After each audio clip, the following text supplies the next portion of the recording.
to episode 2 of the Gobshite podcast. This is Danny Grant. Hey. Me and Danny went to high school together. He's my best mate for at high school. One of the first people I sort of knocked about with off the estate. So following Lewis Burns' podcast last week, it's nice to get the perspective of someone that I grew up with on the estate. Someone off. How'd you find it? Yeah, it's great. Like I said to you just now, it's funny to have one conversation managing to talk about Christopher Walken, Kung Fu and rape all in the same. Yeah, the same it's a bit. It gets a bit heavy, but it gets a bit heavy on topic, but it's all still pretty light. Like it's, I think we handled it pretty well. I mean, look, we're fucking divs. Yeah, it's what it is. So hope you guys enjoy. Yo.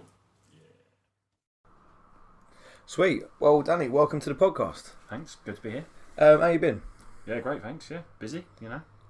So what is it you're doing at the moment? Like, I know you've had a very sort of cool, varied career. Like since we left, like actually, let's backtrack a little bit. I've known Danny for the better part of 19, 20 years. Yeah, I'd say so. Yeah, we must have been about 11, so 19 years pretty much. So Danny was like my first proper mate off the estate, and I met him in high school. We was in the same tutor groups. Same tutor group. Yeah. Yeah, it's definitely from year 7 we started getting on properly, and Danny's been sort of one of my closest friends since then. We met see each other much now being adults, but still always on my mind, and we've got lots of great memories.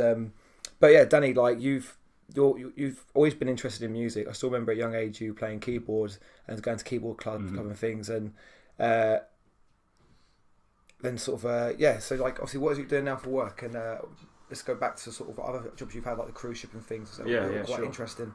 Well, just briefly, just going back to what you said about starting and liking music young, I always sort of had this natural interest in it and had those keyboard lessons. I actually don't know if you remember, I had those sax lessons in year 7. Yes, you did. Yeah. I still remember Mr. McFall, the paedophile fucking teacher, and that is legit. I still remember when he come out in music class. And he brought a saxophone, and I couldn't play it. And your hand just like, oh, I can play that. I can do that. And you just couldn't. You couldn't get a blowing technique, but instead you recovered by doing your hand farts. Yeah, yeah, exactly. Yeah, so because that was a while after, and with sax, obviously it's a type of instrument you have to play regularly to even be able to make a sound on it, you know. But that didn't last very long, and then I did those keyboard lessons for actually not very long, and then kind of forgot about it and just forgot about music and went off to do a rubbish job, and then just randomly picked up bass when I was 17. Pretty much straight away went to music college, as you know. And then, I after college didn't do much, and then I went on to randomly just found a job in the band on a cruise ship. And then since then, basically my career has just been playing. I got home, just got into a band with one of the guys from the cruise ship job, and then it's led to now basically I just freelance on all kinds of things. I play guitar and bass, and I play guitar in a duo. We play at the Mandarin Oriental regularly, which is the place that was on fire last week, so that's closed at the moment, so we're not doing that. And then I play bass for functions, and I actually have been a couple of times depping on the Hairspray, the musical tour. Cool. Recently, so just totally varied. I've still never seen Hairspray. I know nothing about it. It's at its face, it's just a cheesy musical, but when you actually watch it, it's pretty awesome because it's, it just tackles a bunch of issues, you know, being an outcast, 'cause she's basically an outcast because she's fat, essentially. Right. And obviously the most important issue is the race thing, because it's all about segregation and ruining that. I actually saw a friend of mine told me about a school production of it recently where everyone in the cast was white, and the whole point of the show is that half the cast need to be black for it to make sense. Okay. So it's like some Surrey production of. Am I correct in thinking that John Travolta done a version of it in the film? Yeah, something like that. Yeah, there's a film. It was John Travolta playing the mum. So the mum of Tracy, the main character, is always played by a man, and just because she's supposed to be like really basically big and ugly, really. And the dad in the film is played by Christopher Walken, which is... I might check it out. I love Christopher Walken, so I might give it... The thing is, man, like, with films like that, I mean, I do like musicals. I love The Great Showman. I think it's a phenomenal film. I always love Moulin Rouge. The thing is, with these, like, conventional musicals, or sort of, like, dated ones, I can't ever get myself into a frame of mind where I want to go see them. It's just like I've not just check it out because I do like musicals, but it's just one of those things I haven't got around to watching. Well, I think Hairspray, if you're going to watch any musical, I'm not exactly a huge fan of them in general, but if you're going to watch any musical, Hairspray is going to be one that, if you know, just because of what it's about, it's just worth watching. Even and the film is brilliant. Yeah, I think I do enjoy sort of political sort of and like social political pieces. I do enjoy that kind of thing. I think me and you may vary in our solutions on how to combat these things, but I think one thing we're both in agreement on would be that we do need to be more fairer as a society, and how 100%. And it's just we may have to disagree on the means of going about that. But I do think I think me and you have grown up in a pretty fair time. I've never really sort of experienced much racism or that kind of stuff from Duran Close. And do you ever from you as an outside perspective, how did you feel coming to the estate and hanging out in Duran's? Would you ever always feel welcomed, or did you? Always. I mean, it helped obviously that you were my best buddy, and like you were loved on the estate, and it helped coming in through you. And I think like, although I always felt different pretty much everywhere I went, I still had that kind of I don't know, that kind of working class background in me, where I grew up in a Mitcham Junction kind of. I didn't live on an estate, but area where it was a little bit rough, and it was the same thing. All the kids just came together and sort of made the most of it by being there for each other. So I think I sort of felt like, in a weird way, I fitted in, even though I still felt really different. Well, things I think both our parents' work ethics are very, very similar. I mean, you've both benefited from that. I think. I mean, your parents been. I think your house. You lived on a cul-de-sac in Carshot Beach. It's a beautiful house. But the thing is, I don't know much about your dad's side of the family. I've met your Uncle Dick once. I don't remember. But your mum's side of the family are very like a common as muck like me. So you've always been very, very grounded and sort of. I suppose the term would be middle class, but you've come through a working class background. You've actually in your mum in your lifetime that's gone from you guys been in a very similar situation to my family, but your parents managed to for your dad being an architect and that pull through actually draftsman. That's it, because obviously my dad was just a bricklayer and my mum was just a teaching assistant. So we always they had far too many kids they could afford in the first place. So that's down to them. But obviously they done the best they could to raise me and my brothers give us a good work ethic, good sort of outlook on life. But sort of due to the nature of their jobs, and my dad sort of not owning his own company, I was always very, very limited to how far we could sort of push on that sort of social scale and property scale. But I think they did a great job. I think they did a right job. Yeah. Yeah, I do love them dearly. Also, it's Father's Day, so happy Father's Day, Dad. Happy Father's Day. Yeah, I haven't seen him today. I was supposed. Well, I've been working so much recently. I just needed a lay in. I said to my brothers last night, I was like, look, I'm not putting any alarms on. I'm going to sleep. I've been working too much recently. So, who's that? Our door just opened. The cat just opened the door. Yeah, the cat wants to get involved. All right. Mika, go away. And good. Shall I shut the door? Yes, please. So yeah, they've done a very good job, and I do honestly feel like your family is a second family. I do look at your mum. Your mum's been very, very good to me over the years, and I've always appreciated that. I think when me and you first started reconnecting again a few years ago, I was very sort of vocal about that. I absolutely adore your mum. And your dad as well. Don't get me wrong, but I think without having you in my life, I wouldn't have pursued the graphic design route. Because I still remember it was you that gave me my first copy of the editing software. What was it? Is it Serif one or something? Oh man, that's donkeys years ago. Yeah, I know. Oh man, I can't even remember. Oh wow.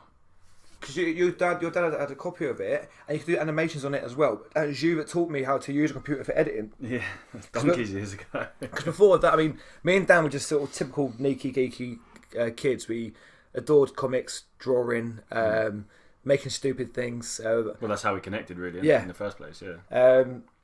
But I had a thought. So I went to the shops before you came, and I was thinking about this podcast and things we've been up to. And I still remember once, because of you and Michael, my mum asked my mum to go out and buy me a swimming hat so I can make a wrestling mask out of it. Yes. Yeah, my other, another buddy of mine, Michael Cox. He's I've known him since I was about 3 or 4 years old. He's probably my only other friend that I'm still friends with after that, like, you know, such a long time. And he similarly has a weird imagination, and he created this character called Gasman. Yeah. And he made a mask out of a swimming cap, and I had the what was mine? The pubic midget. Pubic midget, and I was the orgasmic midget. Yeah, we drew those. I've probably still got the drawings. So somewhere. I mean, me and Dan were one of the shortest people. I'm still probably one of the shortest people. I'm only 5'7" now, but like me and Dan and a guy called Lee Dixon were just really short, hung out together, and we just relishing the idea of being midgets. I mean, again, we couldn't get away with cross off that nowadays in high school. You know? But yeah, we're just silly kids, man. And I know there's a VHS tape knocking around somewhere of when me and you borrowed your dad's camera. I do want to watch that again at some point. But me and Dan spent the whole afternoon just filming little skits and just being special with his dad's camera. Little did we know that his mum got all the footage and invited my mum and that round to view it, and that's probably one of the most embarrassing moments of my life. Do you know what? I think that was punishment, because I'm pretty sure it was that tape where we recorded over one of our Christmas tapes. And it was a Christmas tape. They all still bang on about it when I was about 3 years old, and my dad comes into the room, we're all opening presents, it's like 3 a.m. or something, and I'm about 3 years old, and he goes, Merry Christmas everyone, what are you opening? Something like that. And I just went, go away, and plonked the lens cap on the camera while he was filming. And they all bang on about it, and we filmed over it. I do want to see that footage again. Then I don't know, like I don't like sort of allow myself to be embarrassed in that. I think sort of I try to be scared of things like that. So like I do kind of want to put it out there into the atmosphere. Like, look, guys, look at this. It is just so retarded, but like it's so endearing at the same time.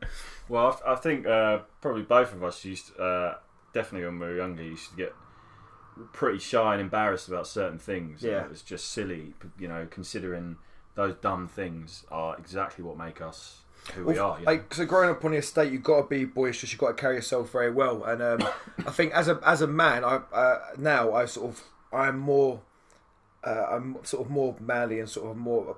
I'm a bit more of that kind of character now. But as a kid, I was skinny, quite effeminate. I didn't really fit in too well. Like, I try carrying myself like that because you have to get by. But all I do really is just, like, you know, draw and, you know, do silly things. And sort of, I didn't want to play football. I didn't want to do karate. But, you know, I just wanted to fucking sit in and draw and be creative. That's why I'm quite happy to have you on a podcast now and doing something like this, because it may not be a drawing or whatnot, but this is still a form of art. It's still creative. Actually sitting down and actually put this out into the atmosphere, man. Like, it's good. I think it's done a lot for my confidence, self-confidence, sort of being able to sit here and actually, like, it's a good excuse for me to catch up with people that I want to see. Yeah.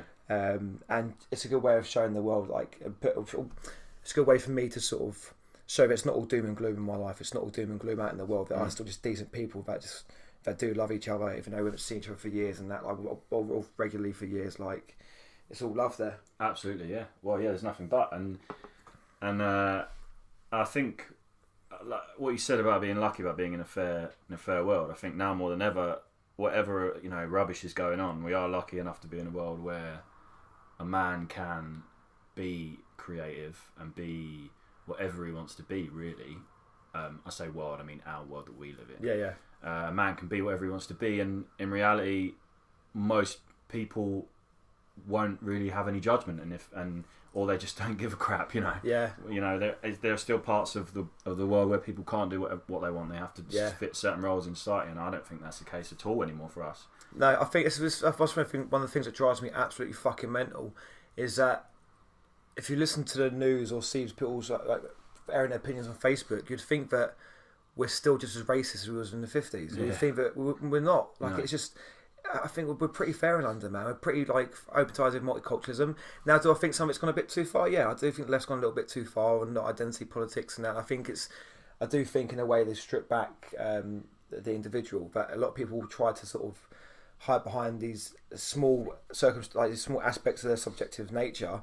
And like, for example, Brother Tony's gay, But he's not gay Tony. It's Tony, and just he happens to love a man, and that's it. He's never sort of worn that around with feathering his cap, being like, "I'm gay Tony now." It's a part of his subjective reality, and we should judge him based on who he is as an individual. But I do think at the moment, if you listen to like sort of the liberal media and that, and especially I work for a liberal arts university, you'd think on campus that trans people are still getting bricked and stoned like the black people did back in the day. You think that. I don't see that in this world. I see a lot of love still. I see a lot of people just the layman getting by. Yeah, people are still angry, probably because they're sort of stuck in a dead end work regime and that. And I can't say that I see all this bad shit in the world. Well, I have to say, I think on a daily basis, I find myself looking at it from both angles. I agree. You know, it's a better world than ever in terms of the overall view that essentially everyone is equal. But I think that it's easy to say that we don't see the bad shit that's happening because we aren't seeing it. Sure, I understand that. And I think that there are a lot of people still seeing it, and I think that both sides of the media and both sides of the argument, in inverted commas, are going too far and concerning themselves with which side of the political swing they're on, and it should just be, you know, forget it, right? There's a bunch of guys on the far right who are racists, who do come up with excuses to want people not to be here who they don't feel make them comfortable and who aren't the same as them. Sure. And there are a bunch of people on the far left who keep making everybody feel like they're doing something wrong by having an opinion. And I would say there's absolutely zero doubt that I lean to the left, but like it goes against what I just said. Like I'd prefer it if I didn't have to put a label on the way I feel about the world. I 100% agree with you, mate. I want to be friends with people who lean to the right, because you take that label away and actually the chances are 90% of what you believe, if you're somewhere near what they call the centre, 90% of what you believe is just that everybody should respect and love each other. Yeah, I think in this current paradigm shift, I think people would argue that I'm centre right. Yeah. But I'd still think my values haven't changed. I still think I'm left of the centre, but I guess it's down to it's just semantics, it's just fucking words. It's just tribalism. But I think I make you right. I think when we look at the left and right political line, I see it more as a horseshoe shape, and if you can find like the far left are just as authoritarian as the far right are, and it makes their values the same, and it's basically two sides of the same coin. The far left wants more government and more regulation. The far right wants less government, less regulation, but in a way that like they can sort of get rid of the people they don't want there.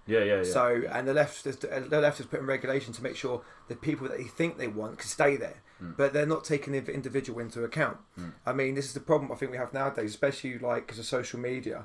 We put ourselves into these brackets, and we put ourselves in these echo chambers by only hanging out, by only associating online people that agree with us. So we don't get a broader spectrum of what the world is actually like.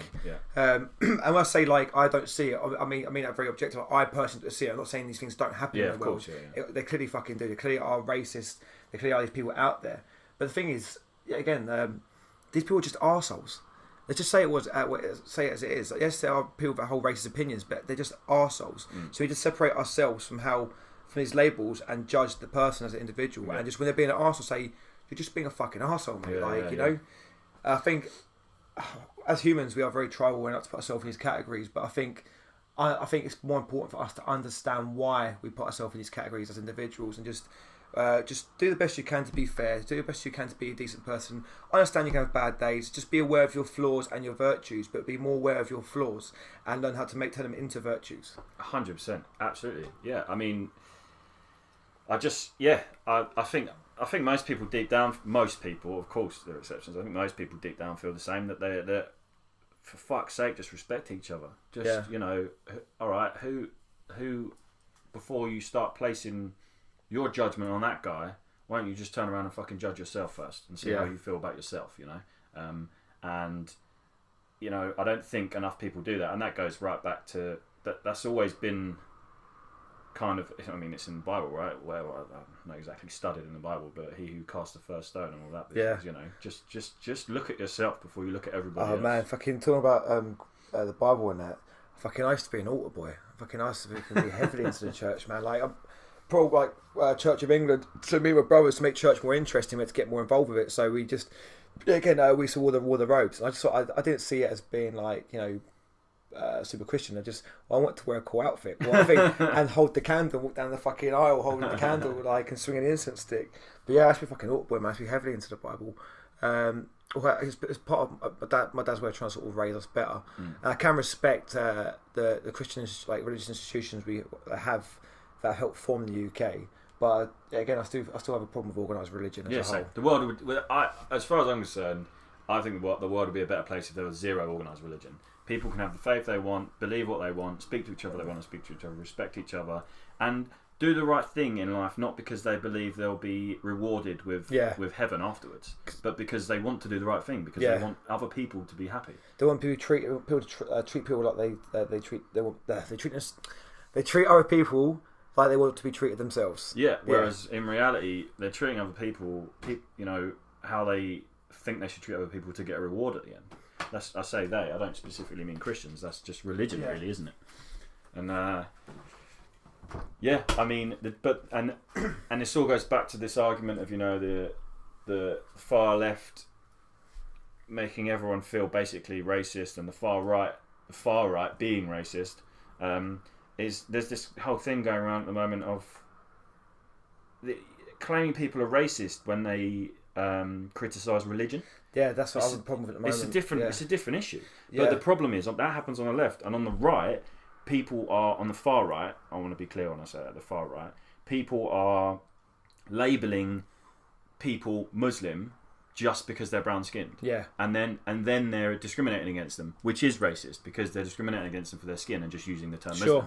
But if you're going to criticise someone for being a Muslim, then fine. You're criticising someone's belief, and if we didn't criticise people's beliefs, in society wouldn't improve. Yeah, we need to criticise people for what they push on other people, and that includes all religion. That's the problem I have now. I've been branded racist quite a lot recently, and I keep saying to people, I'm being critical of an ideology. I'm being critical of an organised religion, and I mean, most people, I think people on the far left are inadvertently racist because they're making it a race issue. Yeah. The thing is, you haven't got a brown complexion to be a Muslim. You'd have to. It's an ideology.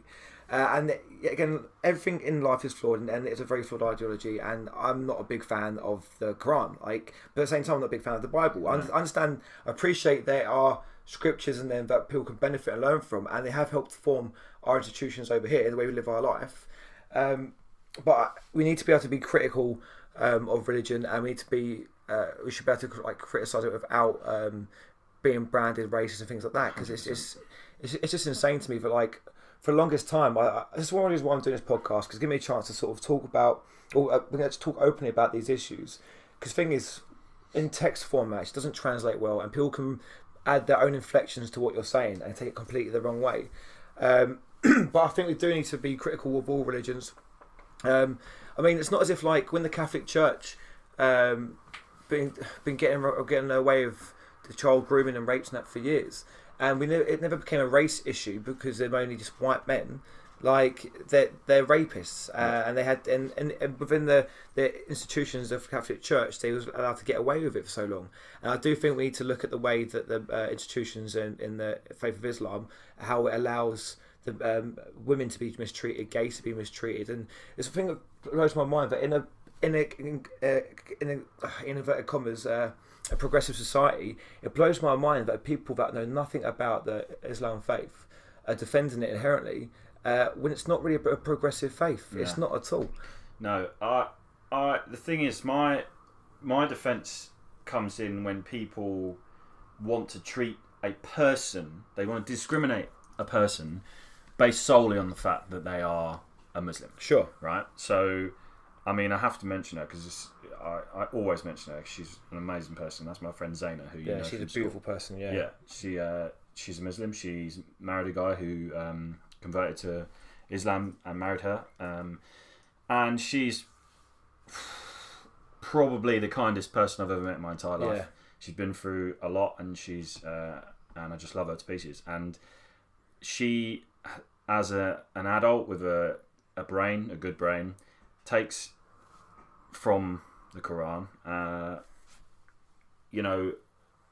aspects that are to do with love and peace and balance, and it's you know, like you mentioned with Catholicism and what goes wrong in that, you could easily it doesn't happen. People don't say, oh, this happened in Catholicism, so all Catholics are like that. All Catholics are child rapists, you know. So so I love Zaina. I completely disagree with anyone with the idea of following an organised religion from anyone, from any religion. Of course. But that doesn't change the fact that I love and support Zaina. See, I think I'll carry on from that point there. I think it's very important that we need to start distinguishing between people that look at religious texts as a guideline and want it to be more of a discipline compared to those that live by the doctrine. Because a lot of people that, a lot of Muslims that are more open to interpretation, and they like the faith because it gives them a bit of structure, and they can take the good bits from it that are loving, and it does aid their life. It gives them a discipline to live by, and I think that's a great idea. But I think the problem is the people that are living their life not to the doctrine like that, they just sort of speak out more and sort of show the world that, like, yeah, there are us people out here. We see the benefits in the faith, but it does need to change. There's an imam, I always forget his name. There's an imam that's very controversial and straight at the moment because he's told the same views. He's like, look, we need to look at what we're doing as a whole Muslim collective and recognise there are people that have gone too far, and we need to sort of try to deal with this stuff internally. And I think that's probably the right idea. If you subscribe to an ideology and you live by that ideology and you wear it as a flag, you are accountable for all the good and all the bad. If you say that you're choosing to sort of join this group, then you've got to try and sort that out internally and try use the momentum of doing good and being vocal and putting yourself on the line for your ideas as an individual to come through and help solve these issues by saying, I am this person, I'm Muslim or I'm Catholic or whatever, I'm coming forward with these views, and just put yourself on line for scrutiny. Put yourself out there to show that there are more people. And it all takes is one or two people to come forward like that and start a whole movement. But it also takes people, the right people, to be open to that on the other side. Of course, it has to be everybody's responsibility. People have to be, for it to work. People have to be a bit more open-minded, and people, the huge amount of people who are on the white right who have the opinion that all Muslims are the same, basically. Sure. And somehow there seem to be an incredible amount of people who believe that there's a country called like Muslim land or something, and they all come from there. And they all get on boats and come here and don't do anything, and that attitude is stupid. It takes those people need to somehow allow themselves to be a little bit educated and be open-minded, as well as the people. So in this example, the good Muslims, which I'm sorry, but is going to be most Muslims. Yeah. It's just there by default. Yes. Yeah, and they're not the ones. They're just not the ones that get the media attention. That's I just want to talk about next, but carry on. So I guess this just leads into it is the fact that those good people who want to stand up and say, this is what we are, this is what we believe, we want to be. Like Sadiq Khan, for example, whether you believe in his politics or not, has managed to do that. In quite a great way, I think. I think he's a dickhead, but that's fine. But again, that's what I mean. It's away from what the point is not about him. Yeah, of course. Him as a mayor. It's just that he's managed as a Muslim to come out and say whether you think he is or not, show that Muslims aren't all the same. That understand that. Believe. But so many of these good people don't have the opportunity to do that on a scale. This is, I think, again, that's like.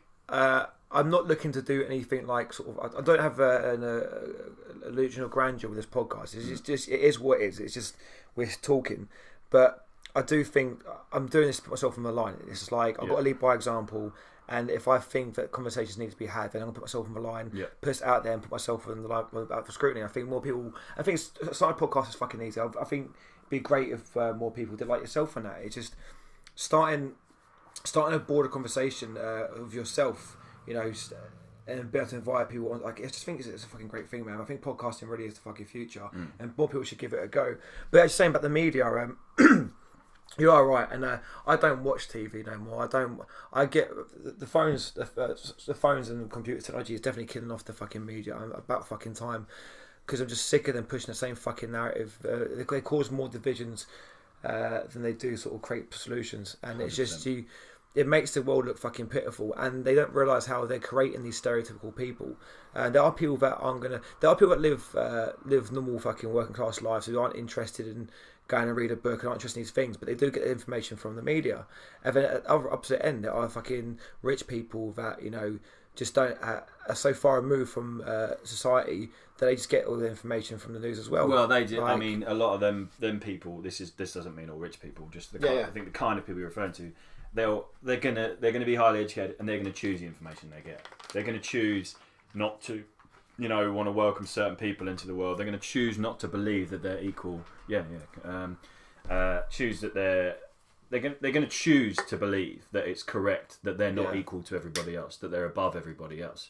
And the problem that I think that covers up, that affects and controls everything we've talked about, everything that you're probably talking about with all of your friends, is the fact that so many of those people are and always will be in a position of power in countries like ours. And I don't want to bang on about the 1%. Everybody fucking knows about it, believe it or not, whatever you want to believe about that. But it's just as simple as we can believe what we want, but it's going to be controlled by an extent to who's in power and who they're friends with, and the media and the government are just too closely related. I think so. All the thing is, again, come back to the individual. There's always going to be predatory character types, and they're very good at hiding in plain sight. That's just why, rapists, for example, okay, they're predatory character types. They're looking for people that are going to be easy victims, and those predatory character types, they even in positions of power, they have the opportunity to prey on the weak and actually bend the will of others to work in their favour. There's predatory characters, and us humans, we all exist on the same spectrum, more or less. We all got the same brain, and people need to realise pain and suffering, it's all relative. For some, say it's a 1 to 10 scale. I mean, something that might put me at a 5 might not even put you at a 1, but something and vice versa. You might be on a 5 with your stress level and that, and it could be something completely insignificant. We all exist on the same. We all have the same, all similar brains. We all have these character traits, but it's all down to our individual circumstances that lets us either exacerbate or use these character traits for good or for bad, or for self gain or for selflessness. So we all have to look inwards and just fucking realize how big of an impact you make on people's lives just by just the way you carry yourself and the things you say and the things you do that can affect other people. And I don't believe in karma in a sense, good things happen to good people. Now, what I think it is, it's just down to, if you act well and good, you'll surround yourself with good people, and people will be more better to you. Karma comes from you putting positivity out into the world. And your feelings, your behaviour and your feelings and your thoughts and everything around you does really radiate. And not only will it mean that you'll surround yourself with the right people, but also you'll influence people. If you constantly hate people or hate things or hate the world, you'll start to make people around you feel more negative than they do. Yeah. And, if everybody just... I'm not saying, this isn't a dismissal of people feeling low. Sure. This is just... I'm just kind of... If you just try and think about love more than you think about hate, this is getting cheesy now. But really... Preach! Yeah, really and seriously, if you just fucking think about love more than you think about hate, address hate with love, and when you go back to the political arguments, the big question is, right, okay, we believe two, not you and I, just as an example, us two people believe two opposite, ways of ideologies, ways of living, but no one's right or wrong unless one of those ideologies is vocalized and surrounded by, a hatred for someone. Yeah.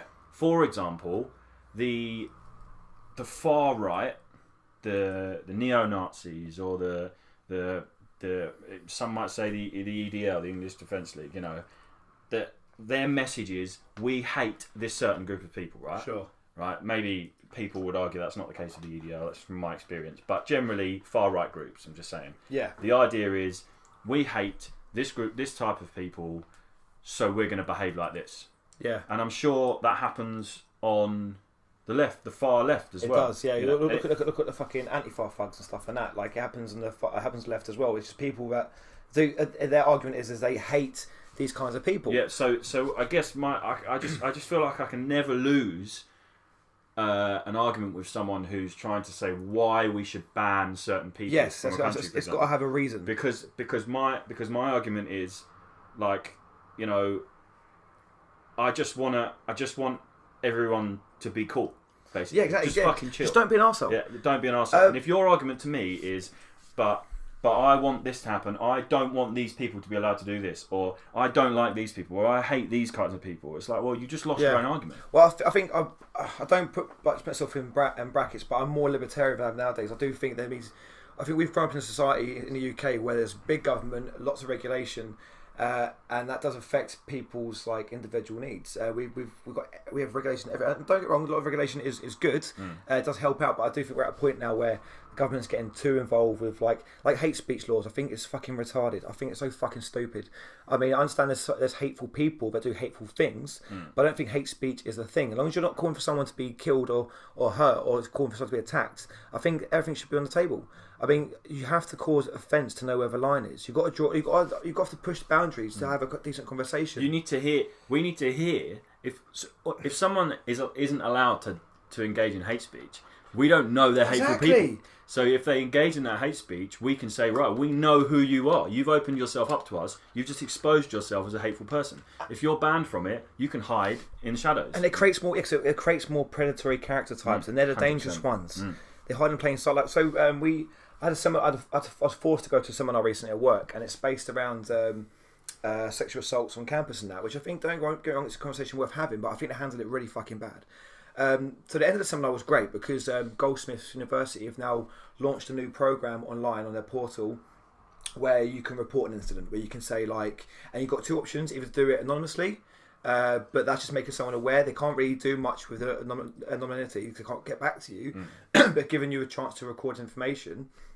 Or you can come out as a person saying, this has happened to me, and they'll help you work with the police and try and get it solved. But the thing is, this whole seminar was this woman that works for a rape agency, or rape agency, or something like that helps women. And she started a conversation by saying, we know it happens to men, but we're looking at women today. Fine, okay, not a problem with it. But she was very dismissive. All the statistics were anecdotal. She said that more sexual assaults are reported nowadays, which is true because they've really opened up the spectrum of what is considered sexual assault nowadays. Yeah, of course. They've really made that big. But there's only, I think she said the figure was there's a 9% conviction rate. 9% conviction. Fucking, that's a Freudian slip. There's a 9% conviction rate. And now the whole seminar was basically her blaming men, the layman in the audience, saying, you know, what we could do better. So what do you know what I can't do better? I've not raped anyone. Like, I can't get better at that. Yeah, exactly. I'm as good at that as I can be. And she was like, you have to believe all women. I was like, like, even if you don't believe, you have to portray. I was like, fine, okay, I understand that.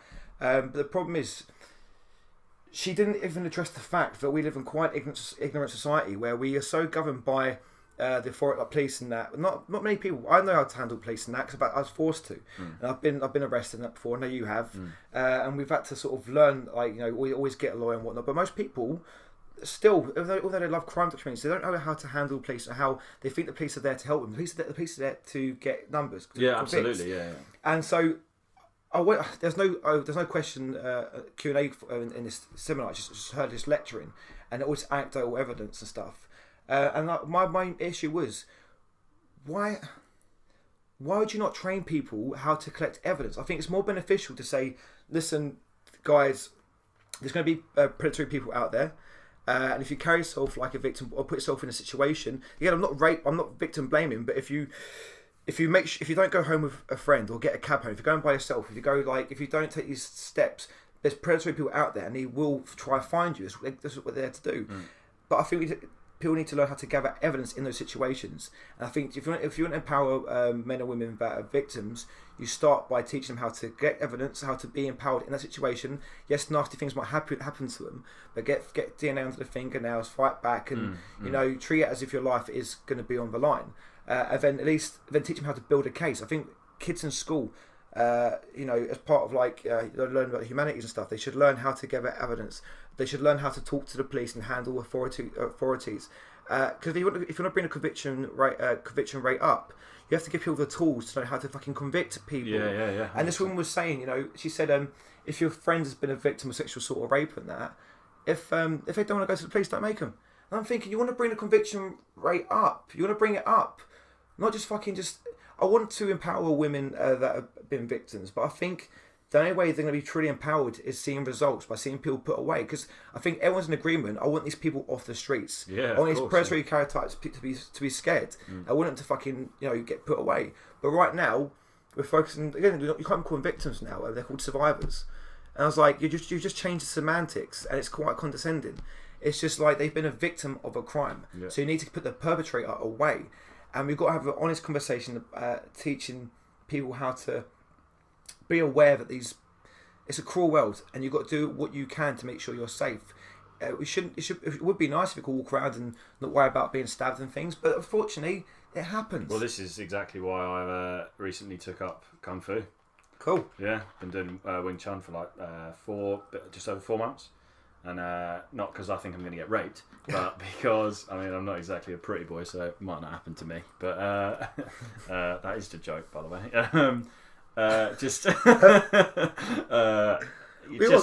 You are quite handsome, actually. Well, you are quite dashing. Thanks very much, man. How are you finding it all? Yeah, absolutely love it. I've had a grading last week, and in grading week, after we've done the grading, the lessons are kind of just a bit of fun, really. So we've done some random weapons training and stuff. So I've been staff spinning in my garden all week, which is fun.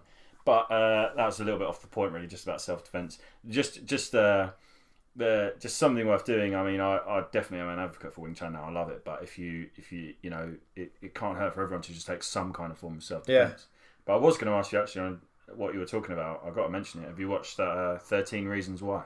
I watched the first season. I thought it was a load of shit. Right. I couldn't enjoy it. I think the whether you like the actual show or not and how it's made and stuff, if you watch the second season, it's heavily way more about the rapes than the first. The first season's very much about the suicide, why it happened, and then it comes to an end. Whereas the second season is like it carries on, and it's like actually we have to deal with the fact that these girls got raped and this guy's still in the school. And and then I'll try to avoid any spoilers, but I just think there's a whole discussion about people saying it should be banned because they're saying it's pro-suicide and pro-rape. I don't think it should be banned. I think I'm all against regulation. My problem with it is this: I know I've seen girls seem to enjoy it more because they can relate to that. They can say, "I remember what it's like being in high school. I remember what it's like being scared and." I remember sort of trying to explore my sexuality. It was scary, and I felt low at times. And I understand why girls might connect to that. And I understand also, I've been suicidal for big portions of my life. I've had sort of those thoughts, and so I've kept it sort of very private. So I understand a lot of people out there do have these feelings, these thoughts, and that. Yeah. And I do. I'm not gonna. If as long as it's helped a few people, that's fine. I just felt like me and you loved doing drama and that in school, and I just think the whole thing read like a GCSE drama piece, and it's just the fact like I think it did glorify suicide a bit too much. I think it was. I know people will say otherwise, and you can think otherwise, but whatever. I just think the fact like it's so romanticised about these tapes and things, and the problem is then the guy that ended up the worst was just because he was a young teenage boy. He loved his best friend, but didn't really know how to deal with his emotions. His only fault was not being in love with her. But she does say, I'm sure, I can't really remember the last episode, but I think she does say like something along the lines of, because he waits all that time and then, this is definitely a spoiler alert now, isn't it? I'll go for it, okay. Just for anyone that hasn't watched it and wants to, stop listening. He basically, I kind of read it as, he waited all that time and couldn't work out what he'd done wrong, and then she gets to his tape to say, it's not your fault, basically. That's how I saw it. But anyway, I mean the real point, I guess, of referencing it is just because of what you're talking about, and it's like quite a recent. I think it's an important. I actually think it's a really important show, and I think not enough. If you were to watch the second season, even you might. I don't know. You might change your mind. It's a very different approach, and it kind of tackles the fact that maybe the first season glorified it a bit too much and shows the fact that actually the girl who did kill herself is not perfect. Yeah. And you don't suddenly become a hero or an angel or a martyr. I'm glad they made it, and I think I think everyone should always push the benchmark for cinema and that. And I don't think anything should be off the table. I think the market should decide whether it's a success or not. Yeah. I think everyone should be allowed to put their ideas out there. I mean, don't get me wrong, good ideas and bad ideas all come from the same place. Yeah. And it's all subjective opinions and whether you enjoy it or not. But and also like, there's a massive male suicide epidemic. It's ridiculously like. I think to paint a more honest picture with suicide and that, it would be better having a male lead for that thing. But at the same time, I think the sexual assault element was the main purpose of that, to get to that. And I think I started a decent conversation. I just personally just didn't really enjoy it, and yeah, fair enough. Yeah, I think the suicide conversation is a whole another. We could be here for another 2-3 hours talking about how that mental health should be. I mean, it's improving. That's all you can really ask for. Yeah, exactly. The approach to it's improving. Guys, it's becoming more normal for you to be allowed to show your feelings, and I think how close I came in school to ending it all, which I haven't really talked about much. When we were that age, it was just so different. You could never say to anyone, I'm feeling like this and I think I'm going to do this, because it would be like, what? Yeah. He's insane. Let's, And instantly people jump to the thing of like, oh, you're selfish. Yeah. It's very people used to be very combative and that. But at the same time, I think it all boils down to sort of ignorance of emotions. People sort of try to show sort of, that they're strong and try to show that they're brave and that. And I just think that sort of time was growing up and that. I mean, we wasn't as progressive. I do think that we can pat ourselves on the back for saying we all want progressive as a society, but I think that people on the left need to police them fucking selves a bit more and recognise that the left has gone too far. Like I said to you earlier about the Muslim community policing themselves, the reasons that I take more of a strong opinion of a guy at the left, because that was my side for the longest time. I got to look at it and say, listen guys, what the fuck are you doing? You're giving the rest of us a bad name now. I think we have made a lot of progression in society. I think a lot of people are more open to the idea of talking about suicide, talking about these negative feelings, and I think it's surprising to see how many people are in agreement with these private thoughts. I do think it's important for guys and girls to have a good circle of friends, or at least having the people that they can trust, even just 1 or 2 people they can trust, and actually take the time to, going back to like treating people as you wish to be treated, is just ask your friends how they are and press them, see how they're doing. Don't accept fine, because usually that means not fine. Quite often. I think on that note, I think saying to you and anyone else that's listening that knows me, it doesn't matter if I saw you yesterday or if I don't see you for 15 years. If you think there's something if you're feeling that shit and that low, or any kind of bad feelings at all, and you just don't know who to talk to, and you think I can help somehow, even if it's a conversation, yeah, of course, fucking call me. Yeah, vice versa, man. It's what I love about I love people like you, Amy Trevelyan, who we'll get on here soon. Just people that I grew up with, like even Lewis, who was on last week or a few days ago. It's just these are people that I don't have to see on a regular basis. And the time I see it, it's just love, and it's just you pick up where you left off. There are good people out there, and I don't know. There's a few people online that I've met that struggle with making friends and stuff, and they sort of virtue signal quite a lot online, and sort of the typical like nice guy character types, and because they don't really understand themselves. I think if you're in a situation where you don't have many friends and that, the best thing to do is take up a hobby. Like Danny's doing is martial arts. Do something that's going to be rewarding, something that's going to get you out, get you in better shape, and you'll start to make friends by actually putting yourself on the line to do something that's not playing video games and not fucking sitting indoors and being isolated. If you want to see the better part of the world and make friends, you've got to fucking put yourself in that world. And the best thing is to not go like, if you go out looking for friends, you won't find them, because it makes you look desperate and needy. I think it's very important for us as people to stimulate our minds and our bodies and actually do stuff we don't enjoy doing, like exercising or take on martial arts or go bike riding, know. And the best way to self-improve is by doing things you're not doing. Get out there and fucking really push yourself. Yeah, absolutely.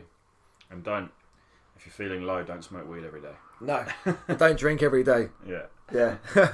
What time are we at anyway? We've been chatting for nearly 50 minutes. Sweet. Well, let's leave it there, man. Sweet. Yeah, thank you very much. Absolute And we'll pleasure. do this again soon, yeah? Sweet. All right.